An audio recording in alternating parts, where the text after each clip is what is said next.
Live in front of an amazing audience from the beautiful facility at the ION at Houston Energy and Climate Startup Week. I'm Cody Sims, and this is the MCJ Startup Series.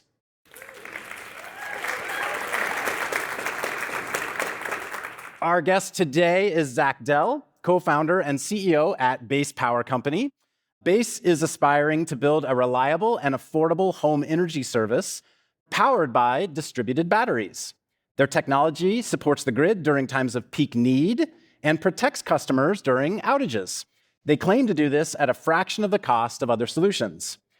They're serving live customers here in Texas and claim to be the only electricity provider to offer a home battery, monthly energy service, and installation all in one with no requirement of rooftop solar. MCJ is a proud investor in Base via our venture capital fund. The company recently raised a $68 million Series A round via Valor Equity Partners, Thrive Capital, and others in which we participated. Today, we're going to dig into Zach's journey, the origins of Base, and what he sees as the path ahead for distributed storage and home energy as he builds a vertically integrated business in this enormous space. But before we start, I'm Cody Sims. I'm Yin Lu. And I'm Jason Jacobs, and welcome to My Climate Journey. This show is a growing body of knowledge focused on climate change and potential solutions. In this podcast, we traverse disciplines, industries, and opinions to better understand and make sense of the formidable problem of climate change and all the ways people like you and I can help. Zach, welcome to the show. Thanks for having me. I got to start with something that's definitely going to date me, but when I first heard the name Base Power Company, the first thing that came to my mind was the early 2000s meme of all your base are belong to us. I don't know if you have any idea what I'm talking about there. Oh, yeah, totally. I know exactly culture. what you're talking about. Yeah. And I'm sure that inspired the name of the company, right? I have no idea what you're talking about. All right. Anyway, go Google it. It's a ridiculous video game meme from the early 2000s. You're from Texas. You've been really immersed in technology and company building, I guess, for a lot of your life, growing up as you did. What was your childhood like? Was entrepreneurship a path you always knew you wanted to pursue? Honestly, it never occurred to me there was anything interesting to do in the world other than build companies. I never wanted to be a doctor, never wanted to be a lawyer, always wanted to be an entrepreneur. Nothing against doctors or lawyers. We need those. They're very important, but it just wasn't the path that I was excited about. Early in my life, it became very obvious to me that great companies solved hard problems, and the harder the problem, the larger the economic outcome downstream of the solution. I was always inspired to solve hard problems and do so in a company building environment. From a very early age, was inspired to be an entrepreneur, and very lucky to be able to do that today. Walk me through your journey into focusing on clean energy as the area in which you chose to be an entrepreneur. I really first got excited about energy in college. I started my first company in high school, and I got to college and was really excited to start another company and figure out what kind of problem I could go solve. And I got excited about a opportunity to develop anaerobic digestion systems to convert human waste into biogas, primarily in India. So the idea was two birds, one stone. Hundreds of millions of people, if not billions of people in India, don't have access to sanitation infrastructure. They also don't have access to affordable, reliable power. And so the idea was, could you design a system that you could build with parts that you could buy at a local hardware store to process human waste into biogas or compressed biogas methane that one could use to power a stove, a fan, a light. And I spent basically all of college working on this and recruited some engineers from USC, where I went to school, to work on this. We spent a bunch of time in India, learned a lot of really hard lessons as part of that process. That sounds like multiple hard things all at once. Yeah. I was young and naive. The best way to start a company, right? Yeah. And it's like, oh, hard problem. I got an idea for a solution. Let's go for it. And it was incredibly fun and interesting, and spent a bunch of time in India, which was great. Learned a lot about anaerobic digestion, which was great. Basically, halfway through college, I realized that this was not a business. This was a project. The end customer was not able to pay for something like this. There just wasn't a commercial model around the business. I thought, okay, well, I better get a job or start a company or join a startup. I went into investing really because I didn't have a company idea to run at. The kind of objective function in my mind was just find the smartest people you can that work really hard and go learn as much as possible. Long story short, I ended up at the Blackstone Group. And so I moved to New York. I interned there before that on the private equity team and joined them full time. moved to New York and I started investing. And when I got there was an energy team and a private equity team. I was on the private equity team, and I kind of heard the energy team talking about an opportunity to buy a lithium mine. And I kind of put my hand up. I want to work on that. That sounds interesting. And so long story short, I staffed on an opportunity to buy a lithium mine. And if you're going to buy a lithium mine, you better take a view on the price of lithium because you're going to own a lot of it. I spent a summer building a supply demand model for the commodity lithium, right? And that means going and figuring out where are all the lithium mines? How big are they? When are they going to bring capacity online? How much capacity they're going to bring online? Okay, that's supply. And then you got to go figure out demand. A lot of the lithium demand is coming from electric vehicles. And so you got to figure out what's the penetration of EVs. This is in 2018 when the penetration was a lot lower than it is today. And analysts were all sorts of wrong about what the penetration actually was. And of course, there's other sources of lithium demand. And in doing that, there was kind of this aha moment of, oh man, I actually think that battery demand is going to be a heck of a lot higher than what analysts are projecting. Why is that? Well, it's because the marginal cost of wind and solar plus storage is just lower than the marginal cost of coal and natural gas. Before subsidies, after subsidies, the economy is going to be powered by renewable electricity, and batteries are going to be a key part of that. And this was just mind-blowing to me and incredibly exciting. An aside question then, are we screwed when it comes to lithium supply? And do we have to innovate on things like sodium batteries and whatnot? No, short answer. There's a long answer. Lithium is a very abundant mineral. It's not as rare as the media wants you to think. And there's actually lots of it in the US. There are interesting other chemistries like sodium ion, like manganese oxide. There's plenty of others that have promise for different reasons because of their energy density, because of different parts of the supply chain. But lithium still has tons of promise and room to run. And just for my own knowledge, most home residential batteries today are what base chemistry? For the previous decade, most home batteries were NMC, so nickel, manganese, cobalt. That has recently started to change. Tesla, kind of notably as the market leader, switched, I think it was from Powerwall 2 to Powerwall 3, from NMC to LFP. And now the majority of home batteries are LFP, although some new home batteries companies are building NMC batteries. To be determined how that plays out. So continue on. So you did this analysis of potentially buying a lithium mine. It kind of got you into understanding the demand curve, it sounds like, of batteries. And long story short, I ended up leaving Blackstone. Amazing time, learned a ton. The people there are very smart, work very hard. Grew up as an investor there and left to join a firm called Thrive Capital in New York, where I was able to work with technology companies from seed stage to all the way through late stage growth equity and public equity companies. And really the last year I was at Thrive, I spent the whole year studying the battery storage market, picking back up the thesis from Blackstone of batteries are the key. The grid needs more batteries, and existing instantiations of battery storage are falling short. And during that year, we made an investment in Anduril. And I went down to Orange County to do a factory tour. And my tour guide was a guy named Justin, who was leading all things manufacturing for Anduril. And we hit it off. Describe Anduril just in case people don't know what the company does. Anduril is a defense technology company. The clickbait headline would be they're like the modern Lockheed Martin, but that's not really a fair characterization. They basically are a R&D focused defense company where most defense companies are cost plus. So the government says, hey, build this. What's it going to cost? Anduril says, hey, we think this product is right. We are going to invest our R&D dollars in building it, and we're going to convince the government to buy it because it's a better product. And they've had a lot of success doing that. So they're really an R&D driven company in a legacy industry without R&D driven companies, which is really kind of how we see base in the energy industry. So I met Justin and we hit it off. Brilliant guy, incredibly hard worker, very complementary skill sets between the two of us. It was pretty clear to me pretty quickly that he was the ideal co-founder for what had been kind of stewing in my head. And I definitely can't take credit for everything that is what Base ended up becoming. He definitely pulled it out of me in a lot of ways. We spent kind of the second half of 22 ideating together. And then the first half of 23, we started to really pick up steam on the idea. And obviously Thrive has gone on to invest in Base, so they weren't too upset that you were on their dime sort of as an investor, pulling one of their portfolio company employees to start a new company together. They're incredibly supportive. I mean, Josh and the team at Thrive have been incredibly supportive since day one. I think if you look at the Thrive team, it's full of people who were entrepreneurs, are going to be entrepreneurs, have an entrepreneurial mindset. And when I joined Thrive, I told Josh, I want to be an entrepreneur. I want to build a company. And his response was great. Awesome. It's just a good story to me on the collaborative nature of early stage entrepreneurship.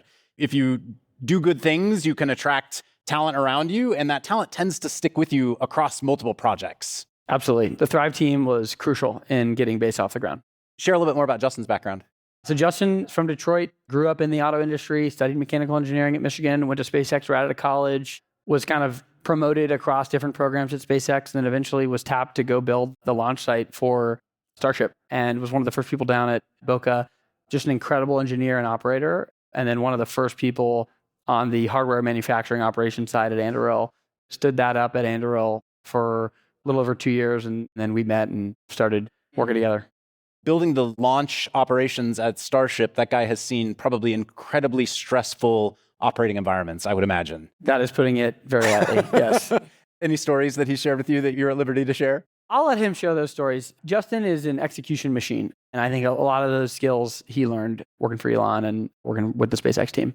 What's the why behind Base? You guys spent this time working together. What did you ultimately land on as the thesis that you thought needed to be solved? There's a personal angle. I'm from Texas. I grew up here. My whole family's here. So we'll talk about the customer why and then the more system level why.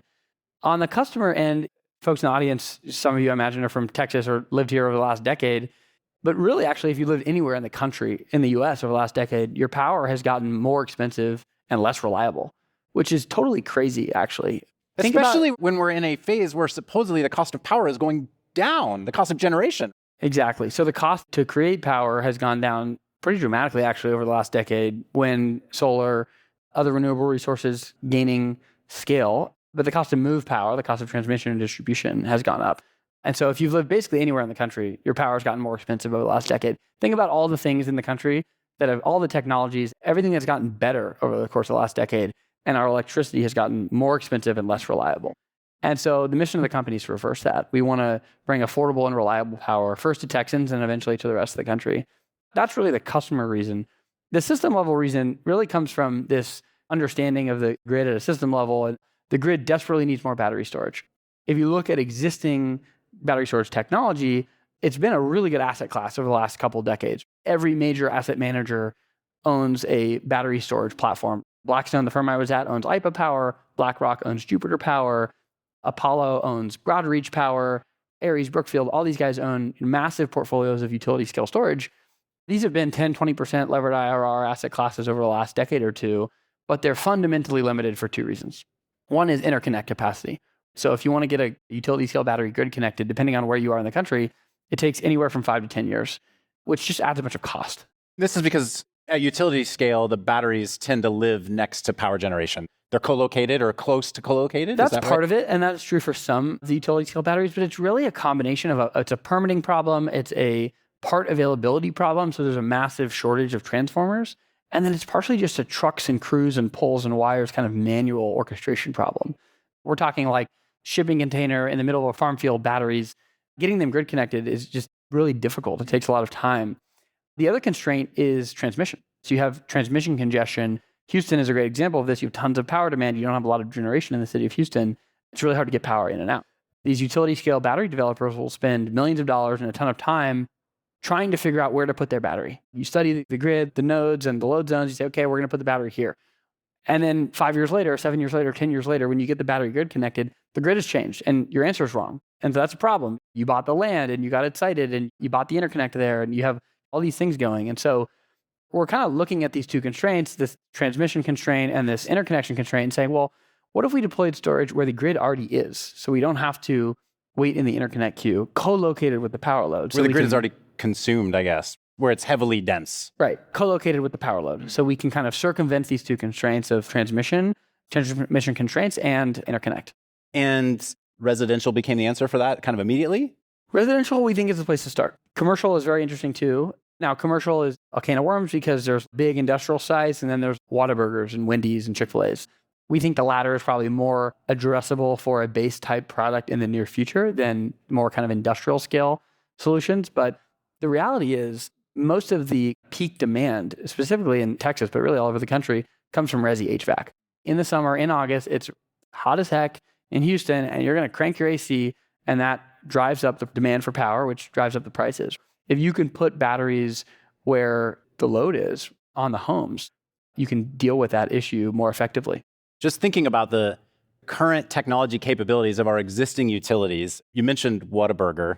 During Hurricane Beryl, I saw a tweet somewhere that said, You can't see where the grid is back online unless you go to the Whataburger app and can see which Whataburgers are running or not. And that was your indication of what neighborhoods were back online.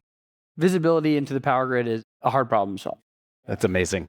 So that's the two whys. And then what about the why Texas? Well, Texas is the center of the energy addition. It has got more wind and solar than anywhere else in the country because it's in the middle of the wind corridor and the middle of the Sun Belt. And so it's an amazing place for renewable resources. It's also an island grid, and it's also out of the purview of FERC. It also is a competitive free market. As a place to build a business, Texas is second to none. You've got the two big renewable markets with Texas and California, I would think. California now has this whole net metering 3.0 thing that really does incentivize solar plus storage going forward when things are installed. But I guess, is it just harder to do business in California and to get up and running? At some point, you probably looked at those two and made a decision. We definitely want to enter that market eventually. The business model will have to change. You can't be a competitive retailer. Competitive retail does not exist at the residential level in California.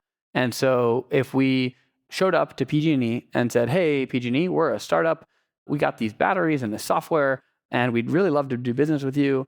Our guess is that they would say, well, do you have any customers? Does the product work?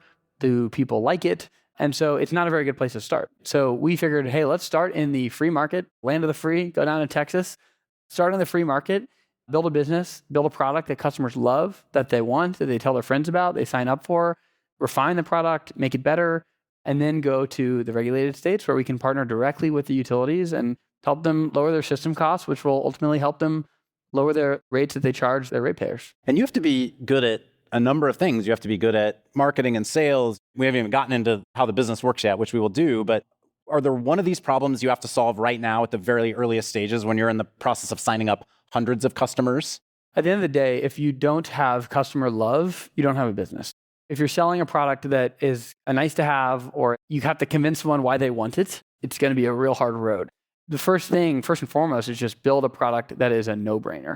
What's our marketing strategy? Marketing strategy is build a no-brainer product that everyone is like, obviously, I want to be on Base because I'm going to have affordable, reliable power. If I sign up with Base, I know that my bills are going to stay low and my lights are going to stay on. So what is Base? How does it work? Base is a home battery company. We don't actually sell batteries. We sell affordable, reliable power. So if you sign up with Base, you get a battery installed on your home for a fraction of the cost of a traditional home battery. When the grid is up and running, we use that battery to support the power grid. When the grid goes down, you get that battery to back up your home. So you get all the benefits of home backup without the high upfront cost, in addition to a electricity bill that is typically lower than the competition because that's not our core business.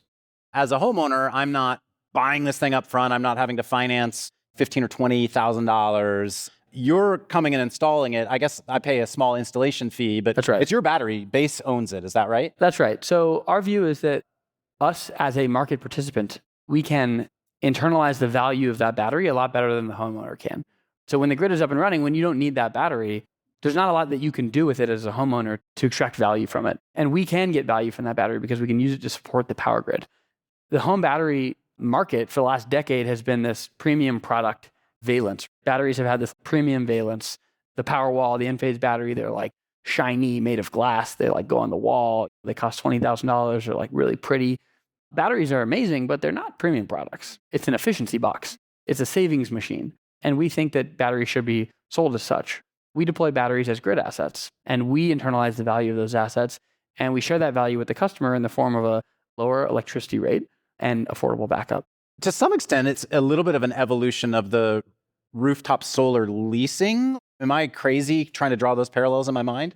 Not crazy, but it's quite different. I think rooftop solar is interesting in its own right and has its own kind of unique challenges. Installing rooftop solar is a lot more complicated. It's a lot more nuanced. You got to go out to the house a couple times before. You have to check the angles of the sun, the angles of the roof. People also get a little skittish around, oh, you're going to drill holes in my roof. You're going to put glass up there. I don't know about that. Some people love the way it looks. Some people hate the way it looks.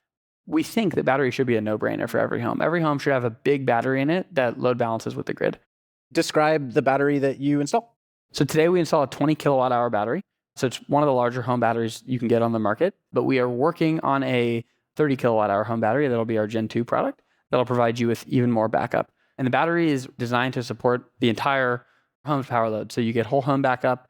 So when the grid goes down, your power doesn't, and you really don't even know that you lost power. In fact, we've had plenty of customers have outages this summer where we send them a text. We say, hey, you're in an outage. This is how much backup you have. And they have no idea. They're really excited when that happens. And how does the size of that battery compare to, if I went and bought a Tesla Powerwall or something today? Tesla Powerwall is 13.5 kilowatt hours. Okay.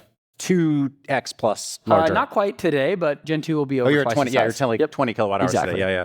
And today, when people are installing a battery, everyone does it for different reasons. It could be for backup. It could be to better utilize the existing solar they have. It could be to offset the cost of EV charging.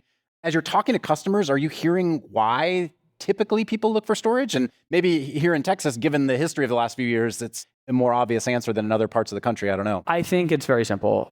Customers sign up for Base because it's the most affordable home backup on the planet. That's the reason. We save people money on their monthly bill. We have really great customer service. We're kind of a modern tech company in every way, in the way that you interact with us. But the value proposition is really the world's most affordable home backup.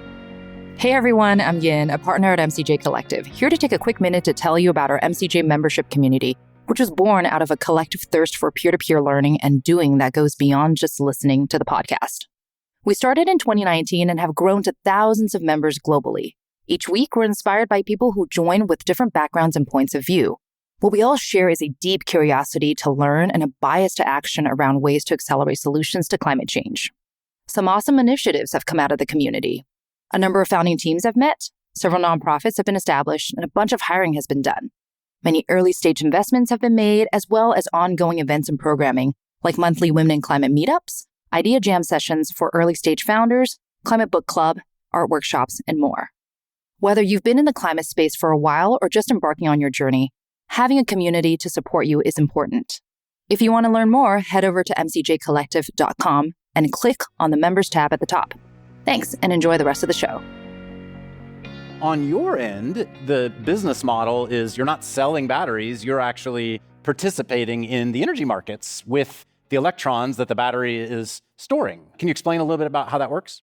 Exactly. So we use the batteries to support the grid in times of peak need. So there's really two ways we do that. One is by bidding the batteries into the wholesale electricity markets, and the other is by using the batteries for what's called ancillary services, which is really a capacity market that is directed and designed by ERCOT, the Electric Reliability Council of Texas, that basically says we need certain grid services at certain times for certain things, and we're going to compensate market participants for their participation in those grid services. That's a fancy way of saying, hey, there's a lot of peak load right now. Who has some extra electrons? And we'll pay a lot for them. But it's some other things too. It's frequency regulation. It's all different kinds of things that the grid needs at different times. I read somewhere recently that a lot of the utility scale batteries are actually more for that frequency regulation than necessarily peak load management. Explain that. I don't even know what that means, to be honest. So batteries will be used for whatever the most compelling economic opportunity is for them. For some batteries in certain parts of the grid, that's energy arbitrage. And for other batteries in different parts of the grid, that's ancillary services. We run the same optimization off of our fleet, which is what is the best way to use this battery today? That's how we're going to use it. And I think that's how any kind of economic actor should behave. It's like, what is the best way to create value? We're in the process, thanks to the good work that folks have done on the Adder Task Force, to actually get distributed energy resources access to these ancillary services. We're in the process of aggregating all of our distributed assets and getting them access to these ancillary services. And so over time, we'll be able to bid our entire fleet into this ancillary services opportunity. We're not quite there yet, but we're well on our way. Describe exactly what that means in terms of the stabilization, I guess. Basically, the grid operator, ERCOT, will procure services, whether it's regulation, reg up, reg down, or the kind of capacity at different times based on what the grid needs. And the different resources, whether it's a centralized resource or an aggregated, distributed set of resources, will respond to those requests and be compensated for it. Basically, the grid needs to operate at a consistent frequency rate, and you're trying to help maintain its performance there. That's right. And then on the arbitrage side, how big can these spreads be of cost to store versus peak cost to sell in the same day period? Big. ERCOT.com has actually like great resources. If people want to go online and check it out for themselves, you can see in real time the price of power and what it's doing. There's a company called Grid Status that does a really good job of charting some of this data. Prices go as low as $0. Actually, sometimes they go negative, and they go as high as $5,000. That's the price cap currently. And so 0 to 5,000 is a really big gap. The swings are large.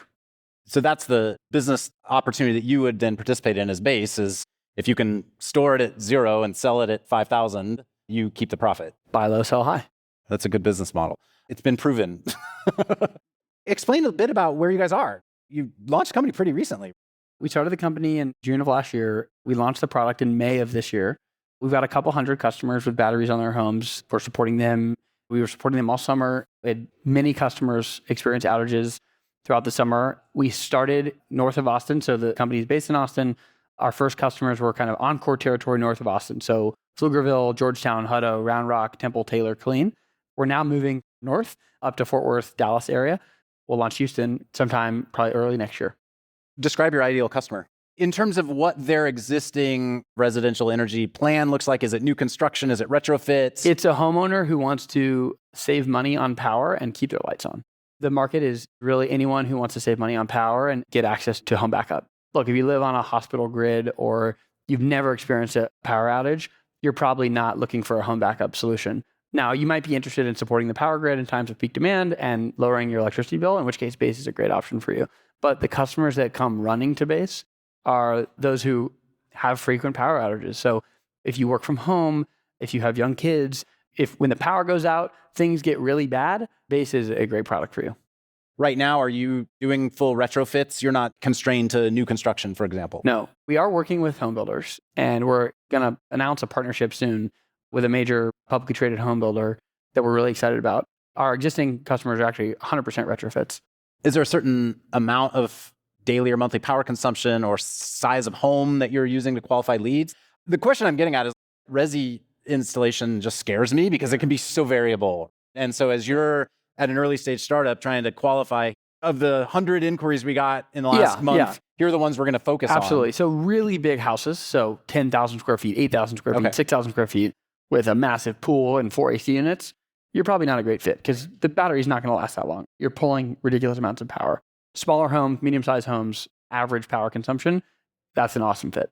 And I realize over time, this target customer base is going to expand and increase, but initially in your initial go-to-market, it has to be probably fairly narrow. It's not all that narrow. It's really folks who want to save money on power, want to protect their home from outages. We can back up small homes. We can back up big homes. Big homes are going to have less backup than small homes. And today, you're not manufacturing the batteries, I think, but over time, you're never going to build your own battery cells, but you will actually build the casing and all this. Can you explain a bit about the manufacturing strategy? Yeah, so we think that the home batteries on the market today are not built for the use case that we are using them for. The original home battery was designed to be paired with solar, and it's really built with the home in mind, and it's built around this business model of kind of a gross margin sale. So you're going to buy the battery, you're going to pay money, the OEM is going to make a gross margin. That's not our business model. That's not our strategy. Our strategy is more of an infrastructure asset owner. And so we need a different product. We need a product that is built with the grid in mind, not the home in mind. So that's a bigger battery, it's a bigger inverter, more storage, more power. And it's also a lot easier to install. It's a lot cheaper to install. It requires a different design. So if you look at the Powerwall is kind of the Lamborghini of batteries. Like I said, it's made of glass. They strap it to the wall. They sell it for $20,000. We joke that we're building the Corolla of batteries. Corollas are great. That's a compliment, actually. Very reliable. They're incredibly reliable. They're efficient. They're affordable. They're safe. That's our strategy. Our battery is built with those design requirements. It's safety, it's affordability, it's reliability, it's efficiency. And you just wouldn't build a taxi fleet of Lamborghinis. You'd build a taxi fleet out of Corollas, and that's what we're doing. It strikes me that if you are manufacturing and also owning these battery assets across a distributed base large enough to build a business on top of, that's a crap ton of CapEx. This is going to be an expensive business to build. Great businesses are money machines. You put money in one side and you get more money out the other side. What matters is return on invested capital, which is not a concept that is discussed often in early stage venture, but it is if you work in private equity or private credit or any of the late stage capital formation or investing areas. It's all about IRRs and dollars invested and how much capital you can return off those dollars. And so we think that we can deploy capital at really high rates of return. For capital allocators, you want a money machine that can take a lot of money in one side and generate a lot more out the other side. So this doesn't all have to be equity capital. Batteries are highly bankable. These cash flows are well understood by the capital markets. And we're already debt financing our batteries. We're not the first group that's done that. There's a precedent for that. So we think that there's a way to really efficiently finance these assets and generate really high returns on capital for our investors. Initially, right now, while you're in the hundreds of customer bases, you're funding this off the balance sheet, you're buying and owning these assets, the company owns them. But eventually, you can find financing partners that basically do distributed project finance of these assets at scale across your customer base. That's one way we could do it. We are debt financing batteries today. So we're very focused on capital efficiency from day one. To be determined how we will finance CapEx at scale, but the goal is return on capital and capital efficiency. In terms of the actual manufacturing capability, how big of a focus is nailing this form factor? Manufacturing is kind of a misleading word. Most people here probably have an iPhone or a MacBook. Apple doesn't own a bunch of factories. They use contract manufacturers. Designing products and manufacturing products are two different things. Maybe one day it will make economic sense for Base to have a factory. Maybe it won't. Some of the biggest hardware technology businesses in the world don't own factories. They work with contract manufacturers. They design the products and then someone else manufactures them. To be determined exactly how we'll do it. But we have many people on the team who have designed and manufactured products at scale. What have you learned so far in now deploying out to hundreds of customers that surprised you the most? Are there key assumptions you had going into the business that you have discovered were not great assumptions? I think that when you start a company or you study companies, you kind of hear customer focus, customer focus. Bezos talks about this, being obsessed with the customer. And it just becomes so much more real when you actually do it. You think you know what the customer wants, but you don't actually know until you talk to them and hear it from them.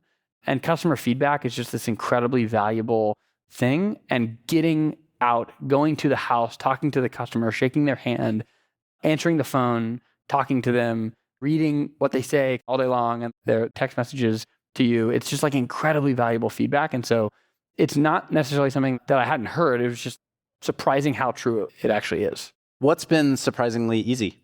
Nothing. We have an incredible team. I'm so lucky. The people that I get to work with are just world class at what they do.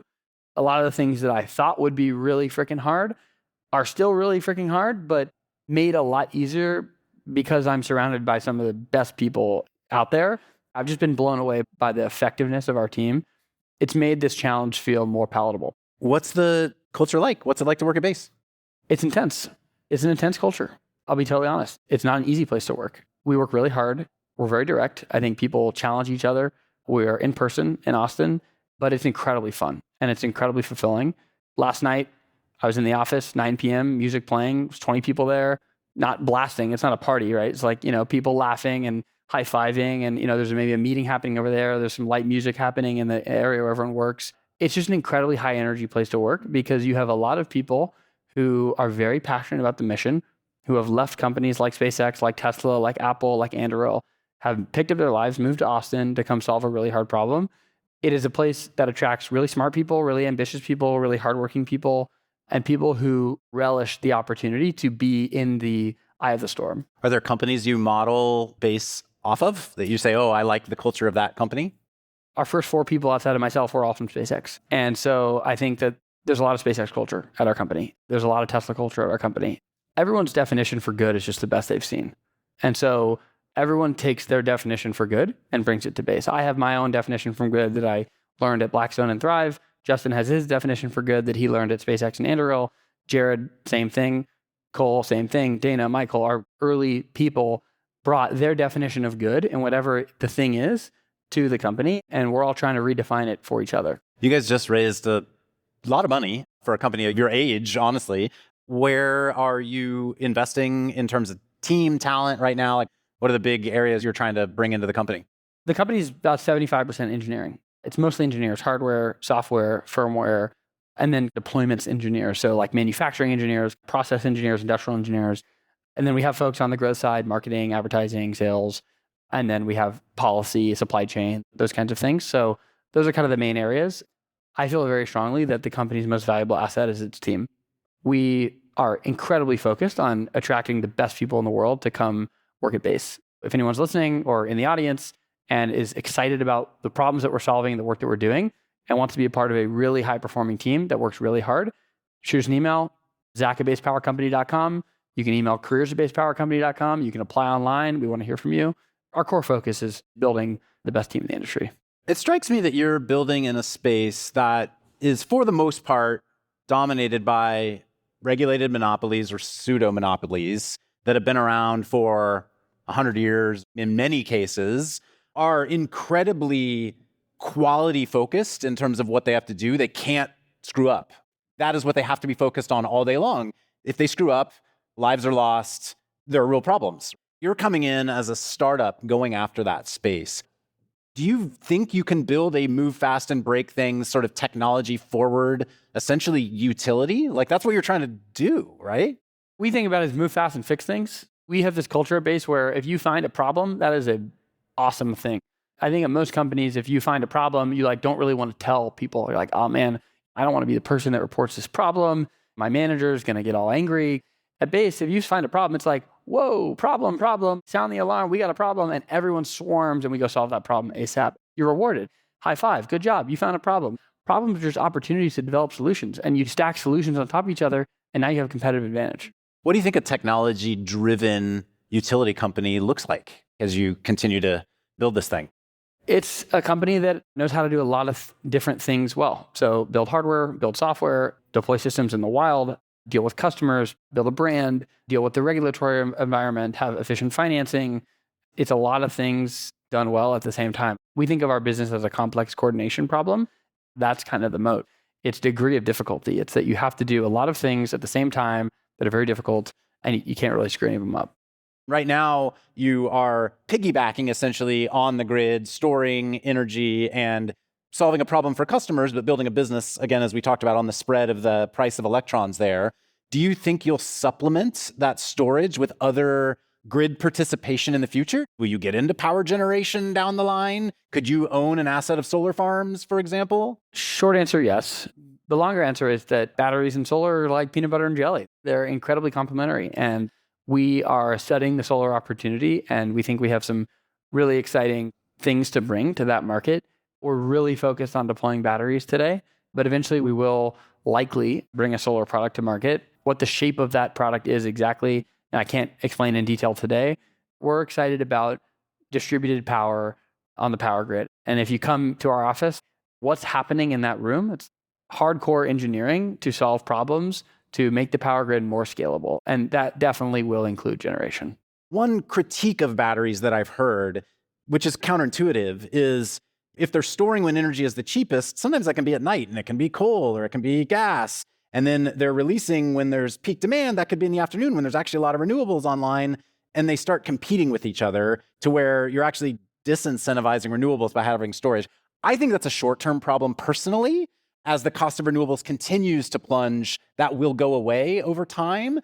How do you grapple with these kind of problems where no matter what you do, there's going to be someone who points out this is an issue related to emissions or this is an issue related to policy? There's no panacea. Batteries aren't perfect. And we didn't start the company to have a rebuttal to people's issues. We started the company to promote human prosperity through energy abundance. What that means is making power more affordable, more reliable. And the way we're doing that today is by putting more storage on the grid, so more wind and solar can come online. That's really why we exist. There are all kinds of holes you could poke and why batteries aren't great in certain situations. I think the energy industry is very nuanced. Energy is a highly geographically defined problem. What works in Texas doesn't necessarily work in the Northeast and the Northwest and the Southwest and Southeast. And there's no one-size-fits-all solution anywhere. But we look at the problem at a systems level and say, okay, what technology can we build to make the biggest impact? And we think that batteries are the solution. Are there any policy levers that you wish were changed that would help the company? The policy environment is encouraging, particularly in Texas. There are a lot of great regulators, lawmakers, legislators in the state that are working to create the environment for the Grid 2.0. Texas is the energy capital of the country and should be the energy capital of the world. And I think that is largely due to the free market, the work that the regulators have already done in the state to incentivize innovation. And so our hope is that that continues over the next couple decades and we can be a driving force for that. I mean, permitting reform is sort of the topic du jour. How do we get more transmission lines, to your point earlier, deployed more quickly? If you had the mic at the presidential debate tonight, is there a question you would ask that would be a big difference for Base one way or the other? That's kind of above my pay grade. Yeah. No problem. The last question that I'd love to understand is if you could paint a picture of what the future looks like for Base that all of us can say, hey, we were in the room when Zach said, hey, this is what it's going to be in 15 years? What do you think we have? I think that it looks like millions of customers across the country who don't have to worry about their bill going up or their power going out. They can go to sleep at night knowing that they've got a technology solution in their home that is going to protect them from outages and is going to keep their bill low in the summer, in the winter, and is going to basically provide them with the most affordable, most reliable power that they could possibly have. Awesome. And in doing so, as I've heard you explain, building a next generation technology-based energy company. I mean, that's what I'm hearing you describe. That's right. We want to build the modern power company of the electric era. Starts with batteries in homes, but there are many more chapters to that story. Cool. Zach, thanks so much. Thanks for having me. Thanks again for joining us on the My Climate Journey podcast. At MCJ Collective, we're all about powering collective innovation for climate solutions by breaking down silos and unleashing problem-solving capacity. If you'd like to learn more about MCJ Collective, visit us at mcjcollective.com. And if you have a guest suggestion, let us know that via Twitter at MCJPod.